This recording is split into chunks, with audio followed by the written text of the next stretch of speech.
Anda masih menyaksikan Breaking News Kompas TV bersama saya Tili Rea Bella Saudara, dan tadi kita sudah sama-sama menyaksikan pelantikan Wakil Menteri Kabinet Merah Putih, dan yang ada di layar kaca Anda saat ini adalah posisi di mana nanti para wakil menteri akan berfoto bersama di depan Istana Kepresidenan Jakarta. Tampaknya kita masih akan menunggu para wakil menteri untuk keluar beserta juga dengan Presiden Prabowo Subianto dan juga Wakil Presiden Gibran Raka Buming Raka untuk kemudian berfoto bersama.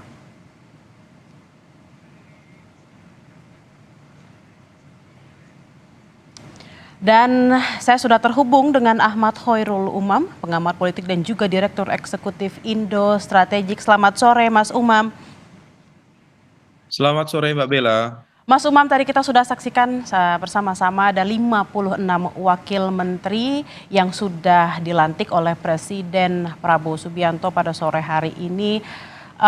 Bagaimana Mas Umam melihatnya? Apakah angka 56 wakil menteri ini dinilai cukup besar untuk mengisi kursi wakil menteri di Kabinet Merah Putih? Merah Putih maksud kami. Iya, memang secara jumlah 50 dalam konteks ini wakil menteri yang kemudian akan melekat pada sekitar 48 kementerian memang tergolong cukup banyak dalam perbandingan sejarah kementerian negara di Indonesia. Tetapi bagaimanapun juga ini adalah bagian dari realitas politik pasca amandemen Undang-Undang Kementerian Negara, sehingga kemudian secara jumlah, kemudian nomenklatur seperti apa diserahkan sebagai bagian dari hak prerogatif dari Presiden. Dan tentu ada sejumlah justifikasi yang dihadirkan oleh pemerintahan baru mengapa ada misalnya menteri koordinator yang memiliki wakil menteri koordinator, ada juga yang tidak. Kemudian ada menteri yang wamennya hanya satu, ada yang dua, ada yang tiga. Tentu masing-masing memiliki justifikasi dengan tugas pokok yang fungsi yang berbeda-beda, tetapi tentu ini menjadi sebuah laboratorium bersama. Apakah kemudian dengan pendekatan seperti ini kinerja pemerintahan bisa bergerak lebih efektif, ataukah justru akan menghadirkan tantangan terkait dengan overlapping kewenangan, bagaimana kemudian problem koordinasi dalam konteks pemerintahan dan lain sebagainya. Nah, ini yang kemudian baru bisa kemudian kita baca at least dalam rentang 3 bulan ke depan sampai kemudian 6 bulan pertama pemerintahan baru, Mbak Bella. Kalau tadi Mas Umam mengatakan 3 bulan pertama berarti 100 hari pertama pemerintahan Prabowo Gibran dan juga jajaran Kabinet Merah Putih pasti akan disorot oleh masyarakat. Terlebih dengan adanya kementerian yang banyak dan juga wakil menterinya. Bagaimana Mas Umam, bagaimana agar para menteri dan juga jajaran kabinet ini bisa membuktikan diri, apa yang harus dilakukan di 100 hari pertama? Ya, dalam konteks kinerja pemerintahan, memang ada hal-hal yang sangat teknis, tetapi memiliki impact yang sangat strategis, terutama bagi nomenklatur kementerian baru yang memang betul-betul menjadi sebuah ikon baru. Bahkan kalau misal dianggap itu sebagai pecahan dari kementerian lama, maka yang bisa dilakukan adalah segera menyusun materi draft perpres yang kemudian diajukan kepada Setnek. Setnek kemudian nanti akan diajukan kepada Presiden, dan lain selanjutnya, proses selanjutnya untuk setidaknya memberikan kepastian bagaimana kemudian nomenklatur kelembagaan dari kementerian baru tersebut. Setelah kemudian itu dilakukan, kalau misal memang kementerian itu betul-betul baru, maka kemudian akan ada satu kebutuhan untuk menciptakan perpres lagi yang akan menjadi landasan bagi kelembagaan, terutama terkait dengan konteks bagaimana kemudian kepegawaiannya diambil dari kelompok yang mana, berasal dari kelembagaan mana saja, speknya seperti apa, dari kedeputian berapa, kemudian dari jenis dirjen yang mana dari pemerintahan sebelumnya dalam konteks kementerian sebelumnya. Semua itu akan menjadi sebuah tugas dalam konteks konsolidasi pemerintahan baru dengan nomenklatur yang berbeda, dan secara legal formal memang perumusan perpres yang akan menjadi sebuah keabsahan ya, sekaligus juga akan membentuk secara legalitas bagaimana kemudian kementerian baru itu akan dijalankan, itu yang kemudian menjadi penting bagi terutama menteri-menteri baru yang tadi pagi dilantik. Tetapi kemudian sekali lagi bagi kementerian yang sudah existing, kementerian lama seperti Menteri Keuangan, kemudian eh, Kementerian ATR BPN misalnya, atau kementerian-kementerian yang memang secara nomenklatur tidak mengalami perpecahan atau pemecahan kelembagaan, maka kemudian bisa bergerak secara cepat, setidaknya melakukan rapat koordinasi dengan sejumlah stakeholders di internalnya untuk melakukan renstra.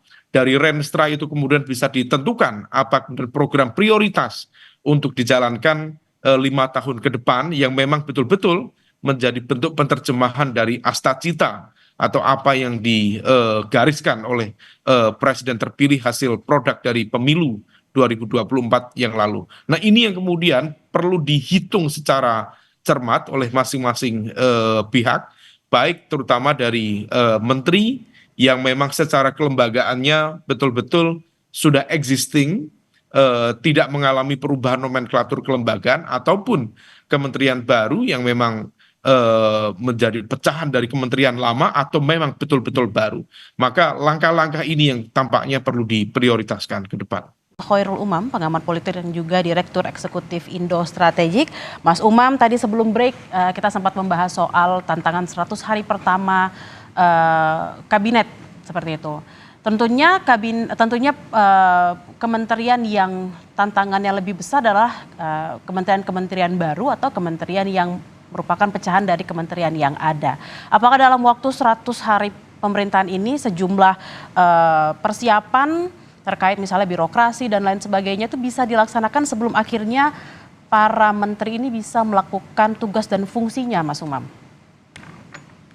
Iya, memang dalam waktu yang sangat cepat, masing-masing kementerian, terutama yang kementerian baru ya, dituntut untuk bergerak secara optimal dengan melakukan koordinasi secara optimal, bukan hanya dalam konteks internal kementerian tersebut, tetapi juga berkoordinasi secara ketat dengan lingkar dekat presiden, terutama dengan Mensesnek.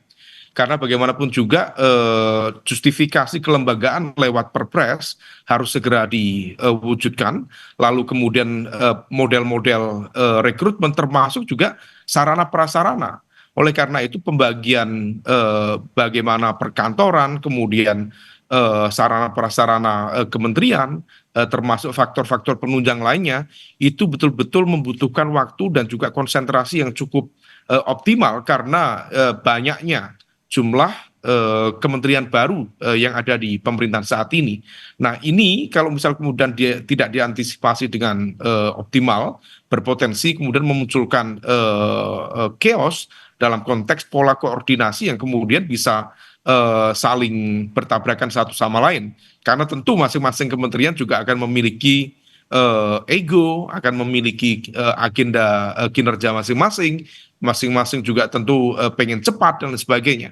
Nah, oleh karena itu memang pemerintahan baru betul-betul harus bekerja secara optimal, terutama untuk mensetelkan proses konsolidasi awal secara kelembagaan, terutama di kementerian-kementerian baru, sehingga kemudian baik menteri maupun wamen, termasuk juga mereka yang berada di jabatan eselon 1, eselon 2, bisa segera memahami tupoksi atau tugas pokok dan fungsi masing-masing, baru kemudian nanti berjalan secara optimal, menjalankan apa yang sudah menjadi agenda kinerja yang digariskan, baru kemudian kita bisa mengakses apakah kemudian cukup optimal atau belum dalam konteks kinerja pemerintahan itu sendiri. Nah, ini yang kalau misal kita belajar dari pemerintahan sebelum-sebelumnya, maka praktis sekitar 3 sampai 4 bulan.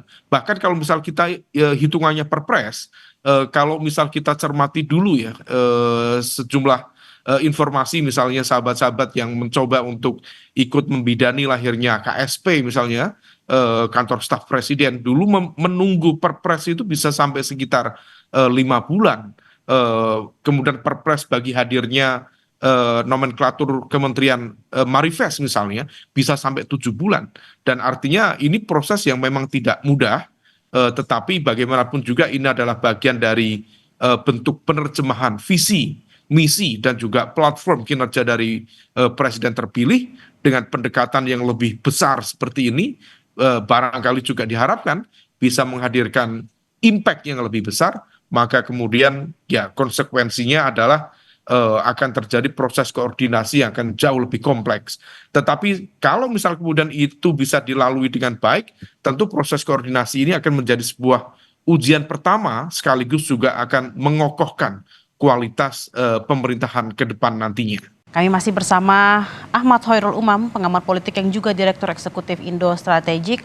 Mas Umam, kalau kita membahas mengenai pertimbangan penetapan jumlah dan nomenklatur kementerian beserta nama menteri dan juga wakil menteri, kita lihat ada beberapa kementerian yang dipecah, juga ada penambahan wakil menteri hingga kurang lebih ada 3. Apakah itu memang betul-betul didasarkan pada kebutuhan dan tantangan Indonesia ke depannya, atau mungkin ada faktor-faktor lain, Mas Umam? Iya, memang sejauh ini kalau misal bicara tentang faktor penentu dari pembentukan sebuah pemerintahan memang cukup beragam, mulai dari faktor kepentingan politik akomodasi sampai kemudian memang faktor-faktor teknokratik yang menentukan dan juga mengharuskan bagaimana kemudian restrukturisasi dan juga pembentukan struktur baru itu betul-betul kemudian dibutuhkan. Nah, sejauh ini memang yang menjadi kendala utama dari sebuah birokrasi dalam pemerintahan yang terjadi adalah terkait dengan konteks menguatnya ego sektoral, kemudian problem koordinasi antar lembaga, sampai kemudian terjadinya ketumpang tindihan kewenangan.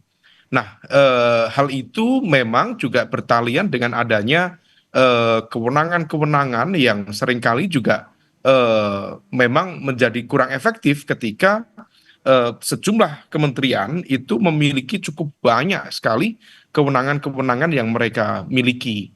Nah, oleh karena itu barangkali dalam konteks ini memang pemecahan sejumlah nomenklatur kementerian menjadi kementerian yang lebih kecil, tetapi jumlahnya cukup banyak, barangkali diikhtiarkan untuk menghadirkan sebuah kerja yang lebih efektif.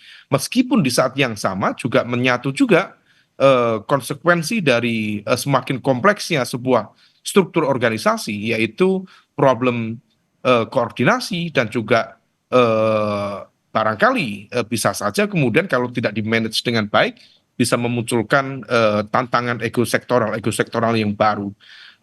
Misalnya menurut informasi yang berkembang ada juga karena terjadi pemecahan nomenklatur kementerian, ada satu elemen kekuatan menteri yang berharap untuk mendapatkan Dirjen A, Dirjen B, atau dalam konteks ini kedeputian A, kedeputian B, yang masing-masing memiliki tugas pokok yang dan fungsi yang cukup beragam.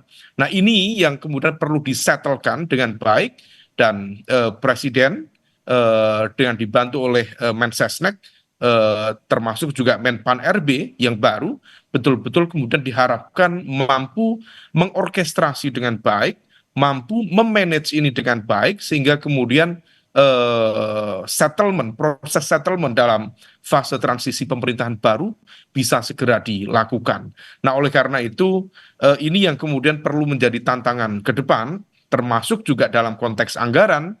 Bagaimanapun juga APBN kita sedang kurang baik-baik saja, sehingga kemudian dalam konteks optimalisasi anggaran, pesan dari Presiden terpilih betul-betul untuk menjaga APBN kita jangan sampai terjadi kebocoran-kebocoran yang luar biasa, terlebih lagi memang kondisi fiskal dari negara masih belum begitu optimal. Sebagai info tambahan misalnya Mbak Bella, dari proyeksi penerimaan negara tahun depan misalnya itu diperkirakan sekitar 3.000 triliun, atau misal tahun ini diproyeksikan sekitar 3.005 triliun, dan itu pun 1.350 triliunnya itu akan digunakan untuk membayar utang luar negeri. Jadi bunga utang luar negeri yang jatuh tempo dan angkanya cukup besar. Jadi sekitar 45% dari total penerimaan negara.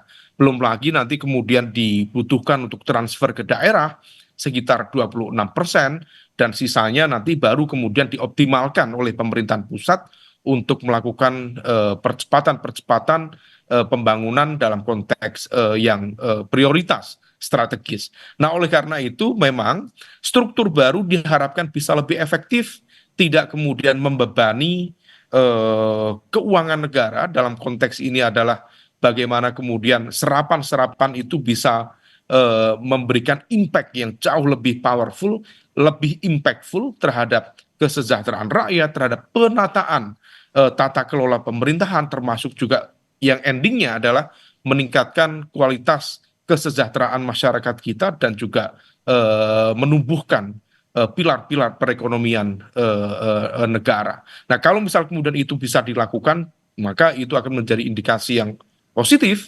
bagaimana negara atau pemerintah bisa berjalan secara optimal. Tetapi kalau misal kemudian kompleksitas ini justru menghadirkan chaotic situation yang semakin kompleks, tentu dibutuhkan proses evaluasi yang lebih cepat dari presiden sebagai pemegang otoritas sekaligus amanah rakyat untuk mengevaluasi kembali bagaimana menghadirkan pemerintahan yang efektif ke depan. Baik, terima kasih Mas Umam. Kita akan nantikan bersama bagaimana menteri-menteri dan wakil menteri di Kabinet Merah Putih ini semakin bisa bekerja dengan semakin baik, juga diawasi oleh masyarakat dengan sejumlah janji-janji yang juga harus direalisasikan. Terima kasih Ahmad Khairul Umam, pengamat politik yang juga Direktur Eksekutif Indo Strategik.